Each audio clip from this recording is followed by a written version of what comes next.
नमस्कार दोस्तों, welcome to towards enlightenment. मैं ऋषभ। आज हम बात करने वाले हैं वेरी इंपॉर्टेंट टॉपिक के बारे में, जो कि डॉक्यूमेंट वेरिफिकेशन है। डॉक्यूमेंट वेरिफिकेशन आप कैसे ईज़िली क्रैक करें, मेरा एक्सपीरियंस डॉक्यूमेंट वेरिफिकेशन में कैसा रहा। मेरा document verification RRB Ranchi board ने कंडक्ट किया था।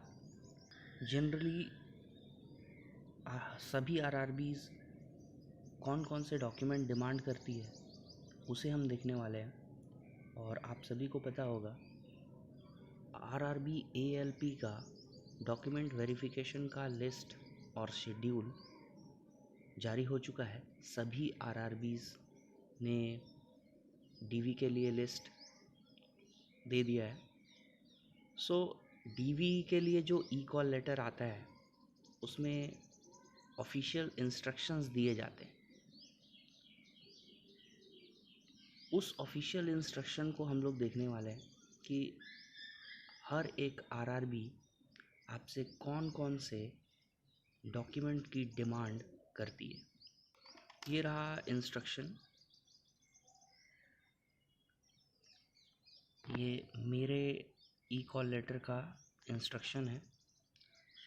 यूट्यूब पे आपको बहुत लोग डॉक्यूमेंट वेरिफिकेशन के बारे में बताते हैं, बट ये ऑफिशियल रिक्वायरमेंट है आरआरबी का, जो आपको फुलफ़िल करना होगा डॉक्यूमेंट वेरिफिकेशन के लिए। You must bring the following original document as applicable in your case. You must also bring the two set of clear and legible self-attested photocopy each of the original certificate document along with this e-call letter। तो DV के लिए आपको ई-कॉल letter दिया जाएगा। Generally official website पे upload करते हैं, आपको लॉगिन करके डाउनलोड करना है। जैसे आप CBAT के लिए ई कॉल लेटर डाउनलोड करते हैं। Number 1, matriculation high school examination certificate और equivalent certificate as proof of date of birth and matriculation qualification. The candidate's name and the father's mother's name mentioned in the application will be verified with the reference to the name mentioned in this certificate। 10th की certificate आपको लगेगी आपके date of birth के proof के लिए, और mother father का जो नाम मेंशन होता है आपके एप्लीकेशन में और जो आपके सर्टिफिकेट में, उसको मैच कराते हैं ये लोग।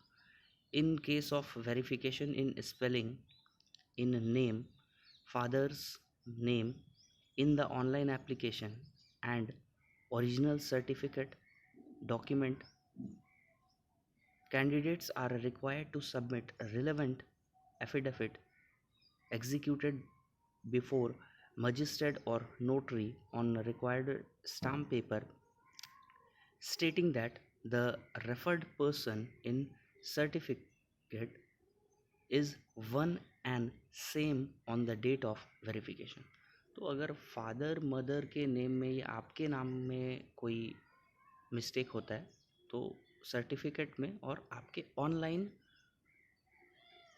एप्लीकेशन जो आपने भरा है, जो फॉर्म डाला है, उसमें अगर कोई चेंज होता है तो आपको एफिडेविट देना है। एफिडेविट इसी एक रीज़न के लिए आप दे सकते हैं, इसी एक गलती के लिए आप दे सकते हैं, और एफिडेविट और कहीं भी एक्सेप्टेबल नहीं है अगर आपका एड्रेस, परमानेंट एड्रेस और जो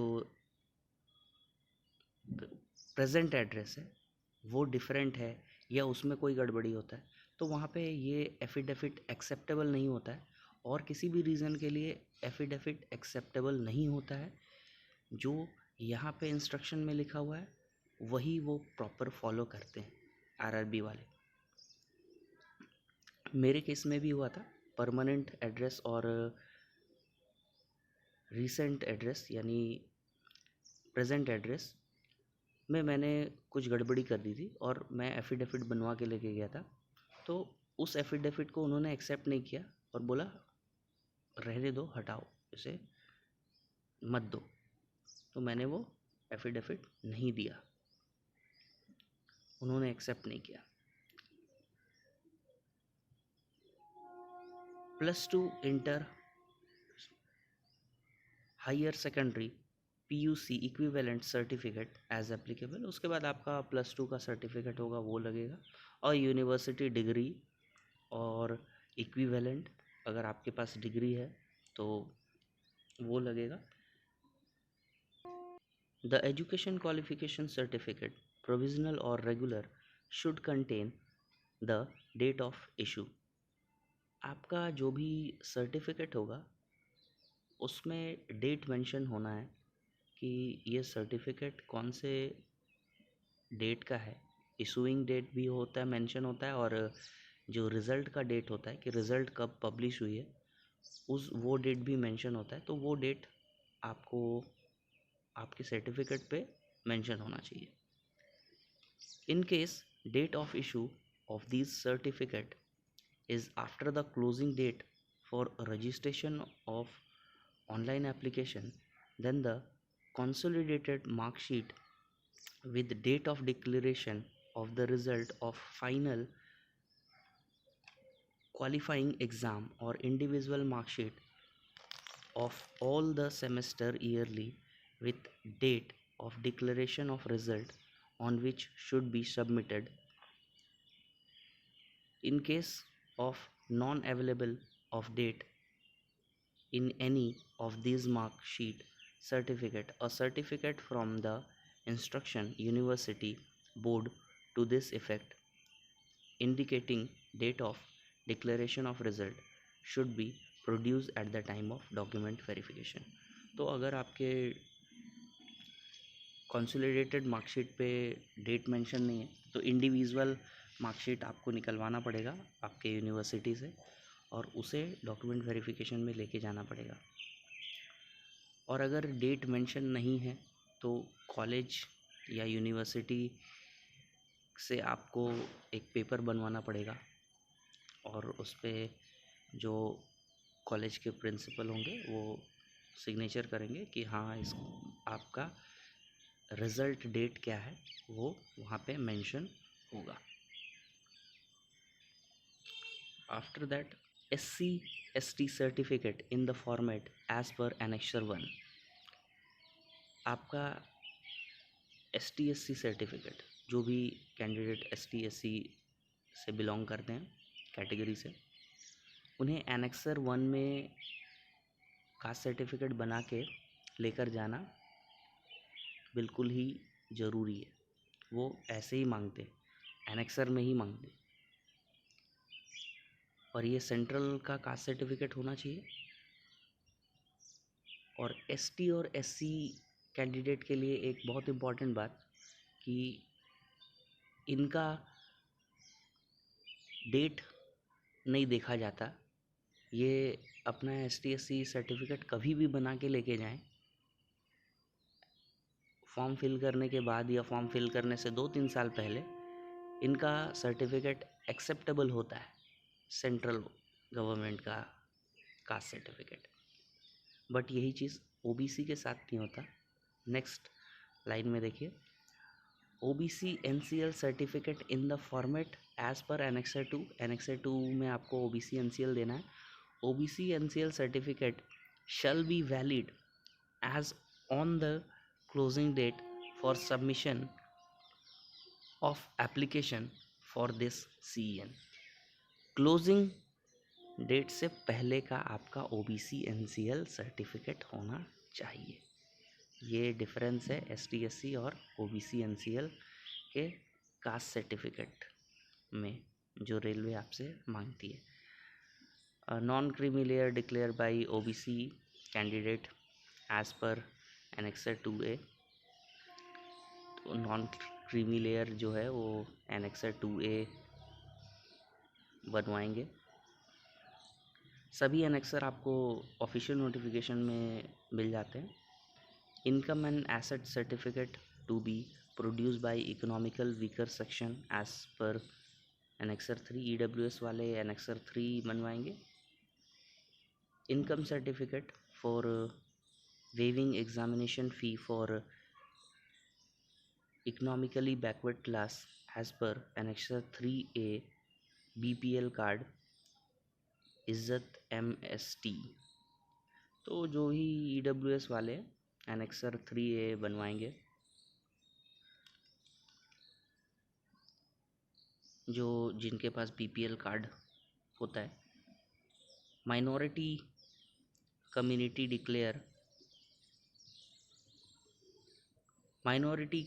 declaration on non judicial stamp paper as per annexure 4। जो भी माइनॉरिटी कम्युनिटी से बिलोंग करते हैं उन्हें नॉन जुडिशियल स्टाम्प पेपर पे एनेक्सर 4 को बनवाना है, और वो एटलीस्ट 50 रुपये के नॉन जुडिशियल स्टाम्प पेपर पे बनवाना पड़ता है। Original discharge certificate, ex serviceman को अपना सर्विस बुक और आइडेंटिटी कार्ड और अपना ओरिजिनल डिस्चार्ज सर्टिफिकेट लेके आना पड़ता है। For ex serviceman candidate should served civil employment after applying this CN। बाकी दिए गए पॉइंट्स एक्स सर्विसमैन के लिए,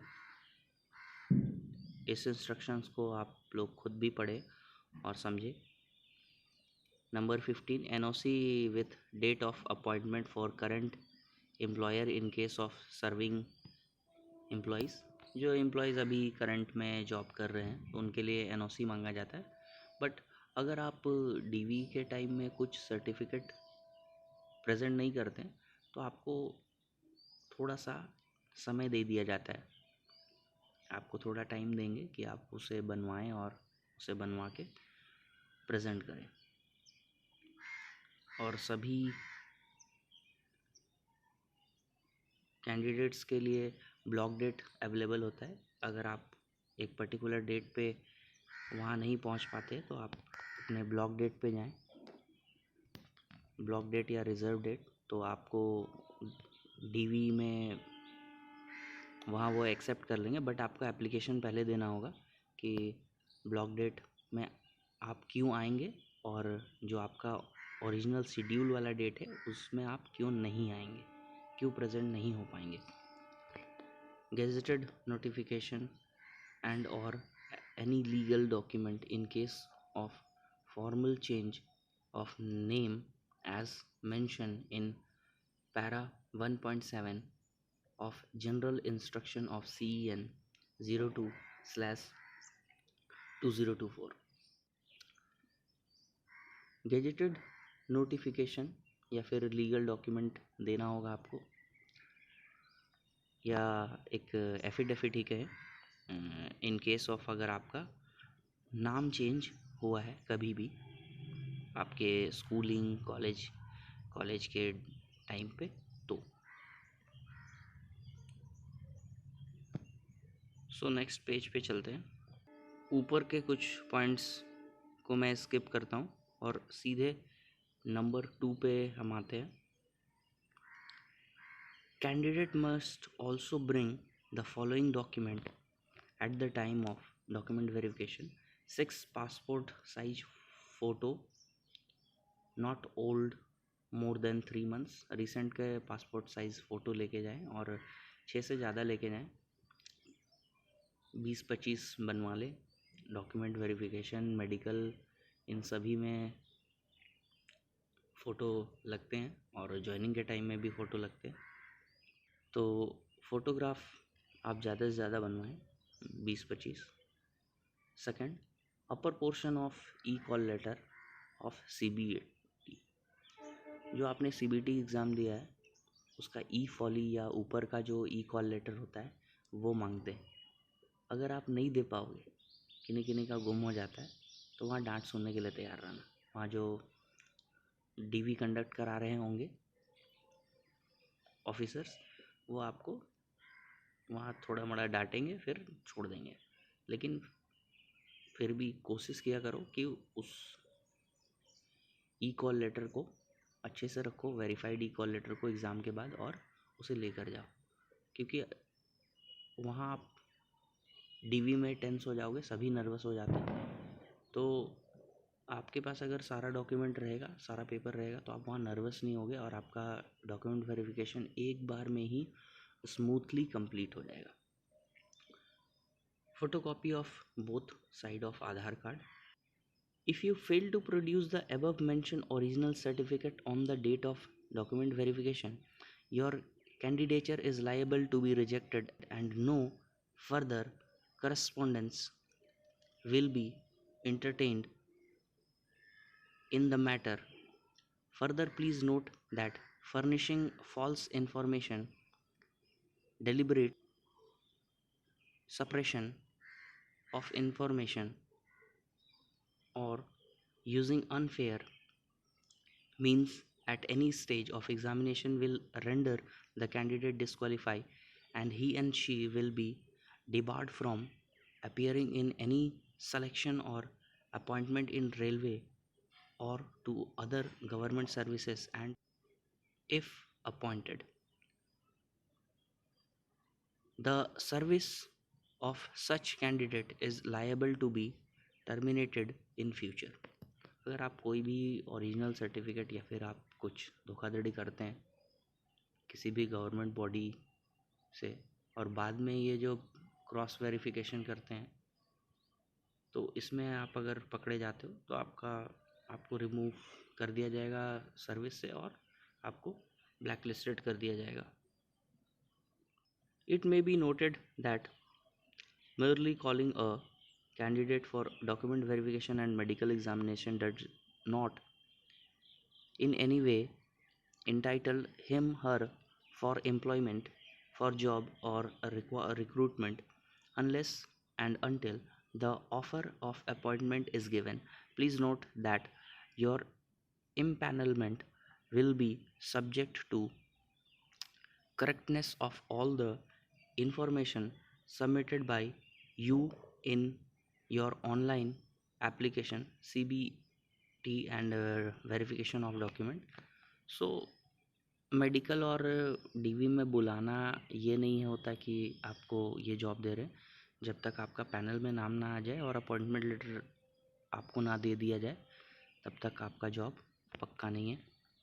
STSC को फ्री ट्रैवल पास मिलता है, डीवी के लिए भी जैसे एग्ज़ाम में भी मिलता है, वो है उन लोगों को. एग्ज़ाम अगर दूसरे स्टेट में तो उन्हें फ्री ट्रैवल पास दिया जाता है, वैसे ही डीवी के लिए भी उन्हें फ्री ट्रैवल पास दिया जाता है. The candidate need to attend medical examination after document verification duly paying ₹24 towards medical examination fee. The date, time and place of medical examination will be intimated at the time of DV. Please note that you should be prepared to stay for more than 4 days for DV medical examination at your own cost. तो document verification के तुरंत बाद आपको अगले दिन ही medical के लिए report करना पड़ता है. 24 रुपये का मेडिकल मेमो कटाना पड़ता है. ये क्रोनोलॉजी में आपको बताऊंगा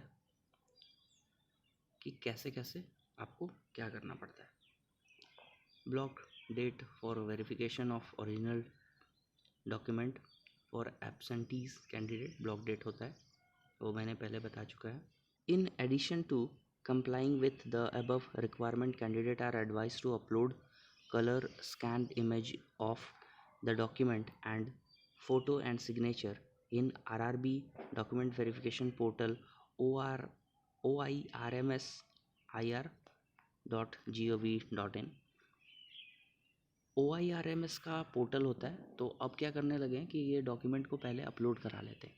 जो भी आपने डॉक्यूमेंट बनवा के रखें, तो ये आप डीवी के 2 दिन 3 दिन 1 दिन पहले भी आप अपलोड कर सकते हैं.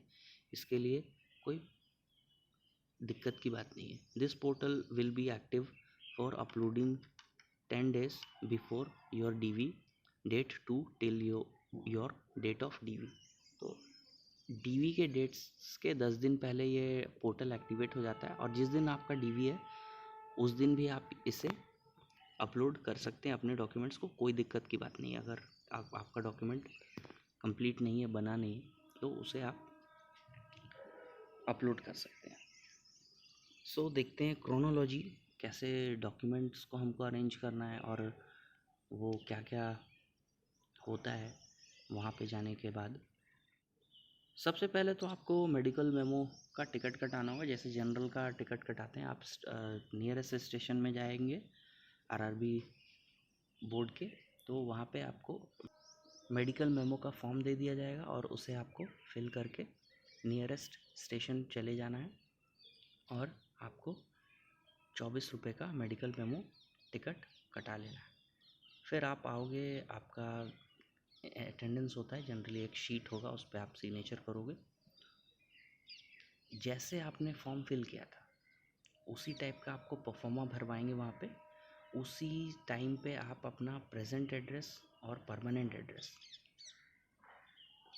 फिल करोगे, और जो कॉरस्पॉन्डेंट एड्रेस होता है उसी एड्रेस पे आपको रेलवे बोर्ड कांटेक्ट करती है। अगर आपको कुछ पेपर भेजना होगा तो वो आपको भेज देगी। जनरली अभी तो ऑफ़र लेटर ईमेल पे ही सेंड कर दिया जाता है। थंब इम्प्रेशन और फेस मैचिंग कराते हैं, वो टीसीएस वाले बैठे रहते हैं वहाँ पे। वो कुछ टीसीएस के भी 2-3 लोग रहते हैं और 3-4 ऑफिसर होते हैं जो आपका डीवी कंडक्ट कराते हैं। डॉक्यूमेंट अरेंज करवाएंगे, आपसे बोलेंगे इस ऑर्डर में डॉक्यूमेंट अरेंज कर लो। उसके बाद आपको आपका जो एप्लीकेशन स्टेटस होता है उससे आपके नाम और फादर्स नेम वगैरह सब मैच कराते हैं वो लोग, कि आपने एप्लीकेशन में क्या क्या फिल करके रखा है। वो सब कराने के बाद अगेन आपको एक सीनियर ऑफिसर के पास सारा डॉक्यूमेंट लेके भेज दिया जाता है। और लास्टली क्या होता है, एक वाइट लेटर बना के आपको मेडिकल के लिए भेज दिया जाता है, उसे मेडिकल मेमो लेटर बोलते हैं। उस लेटर को लेके आपको नेक्स्ट डे, डीवी के नेक्स्ट डे, आपको अपने रेलवे हॉस्पिटल में रिपोर्ट करना होता है।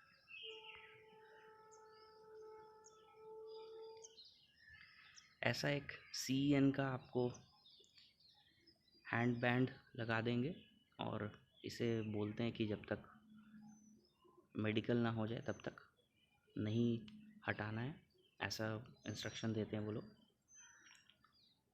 तो जो भी आपका सीईएन नंबर होगा उसी नंबर के का ये बैंड आपको लगा देंगे आपके हाथ में। डॉक्यूमेंट लिस्ट बता देता हूँ।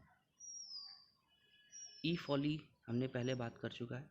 जो सीबीएटी का एग्ज़ाम होता है या सीबीटी का एग्ज़ाम होता है, उसके ऊपर वाला जो पार्ट आपको एग्ज़ाम देने के बाद मिलता है उसे ई फॉली कहते हैं, या एडमिट कार्ड का बचा हुआ पार्ट जो आपको लेकर जाना है। डॉक्यूमेंट वेरिफिकेशन का एडमिट कार्ड, 10th का मार्कशीट, 10th का पासिंग सर्टिफिकेट, 12th का मार्कशीट, 12th का पासिंग सर्टिफिकेट, आईटीआई का मार्कशीट, आईटीआई का सर्टिफिकेट, ग्रेजुएशन का मार्कशीट, ग्रेजुएशन की डिग्री। इसी क्रोनोलॉजी में आपको वो अरेंज करवाते हैं मार्कशीट। और आपके पास जो जो डॉक्यूमेंट है वो आप इसी ऑर्डर में अरेंज करते हैं। आपके पास जो जो भी डॉक्यूमेंट है आप इसी ऑर्डर में उसे अरेंज करेंगे और वहाँ प्रेजेंट करेंगे।